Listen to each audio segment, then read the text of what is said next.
झोपड़ी बनाता है। अच्छा। और दूसरा स्वर अपने लिए लकड़ी का झोपड़ी बनाता है, लेकिन वहीं तीसरा स्वर अपने लिए ईंट का घर बनाता है। ठीक है। पहले स्वर का झोपड़ी बनते ही बांसुरी बजाने लगता है और दूसरा स्वर का झोपड़ी बनते ही वायलिन बजाना चालू कर देता है।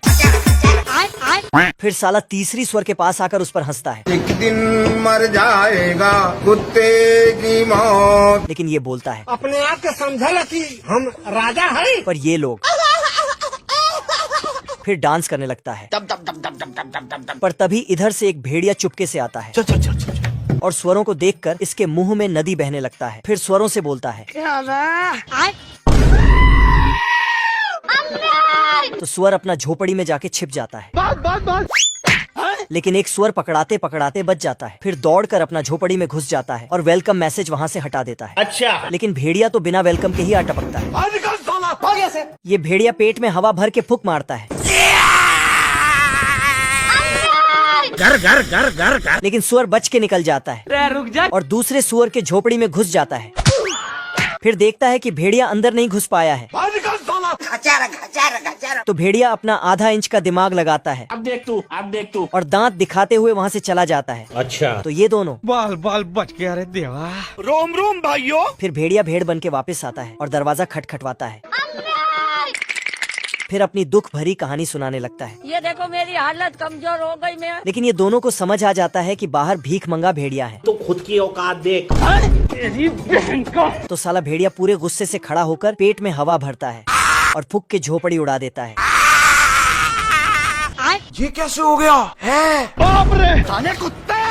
फिर ये दोनों अपना जान बचाकर तीसरे स्वर के पास भागने लगता है। लेकिन भेड़िया उन दोनों का पूंछ पकड़ लेता है। पर तभी दोनों स्वर तीसरे स्वर के ईंट वाले घर में जाके छिप जाता है। फिर ये स्वर गाना गाते हुए बजाने लगता है। तभी वो दोनों नाचते हुए आता है।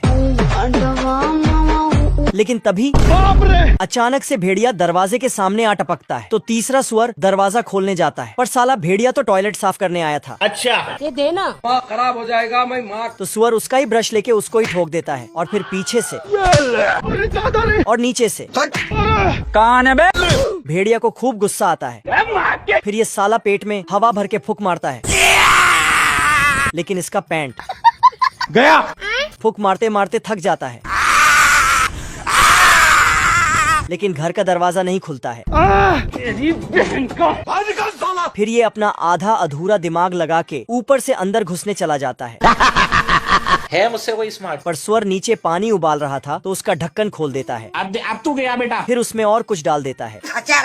तो भेड़िया उसी में घुस जाता है। फिर ये बिना पीछे देखे भाग जाता है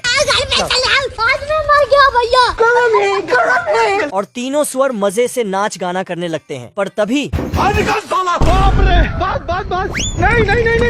ये बड़ा दानव घास के ढेर को उठाता है और मोड़ मोड़ के बीड़ी बना देता है। फिर एक घर का छत खोल के चूल्हा ही बाहर कर लेता है। गजब। और फिर मौसम तो ऐसा लग रहा है दिल गार्डन हो रहा है। दानव के डर से सब लोग भागने लगता है। तो राजा ये ऐलान करवाता है कि जो कोई भी बड़े दानव को पकड़ेगा उससे अपनी बेटी का शादी करवा दूंगा। पर कोई भी राजी नहीं होता। क्या कर सकता हूँ यार? इधर ये चूहा मक्खी भगा रहा था। चैप्टर क्लोज हो गया। लेकिन तभी इसे दानव को पकड़ने का ढांसू आइडिया आता है। तो सिस्टम पार देंगे। क्या बात कर रहे हैं? या फट से ये खबर पूरे राज्य में फैल जाता है। अरे बाप हो बाप। और जैसे ही सैनिक को ये खबर पता चला तो फट से जाके राजा को बताता है। फिर चूहे को राजा के सामने लाता है। राजा पूछता है कि उस बड़े दानव को कैसे पकड़ोगे? तो चूहा बोलता है हम्बा हम्बा रम्बा रम्बा कम्बा कम्बा दुम्बा दुम्बा बुम्बा बुम्बा। बाप रे। Thank you. फिर राजा बोलता है कि इसको अकेले उस बड़े दानव के पास भेज दो। अच्छा। चूहा का होश उड़ गया। बाप रे। तभी चूहिया चूहे के पास जाता है और साला सिस्टम मिल जाता है। तो चूहा फुल जोश में आ जाता है। तो सभी ने मिलके चूहे को बड़े दानव के पास भेज दिया। लेकिन बाहर आते ही मुझे अपने घर जाना है। साला फिर से चूहिया को देखते ही आगे बढ़ने लगता है। Love you. पर आगे जाके बेकार है भैया, मैं तो टूट गया। तभी अचानक यहाँ दानव की एंट्री होता है। ओ भाई ये क्या है? दानव का परछाई देखकर चूहा बाप रे।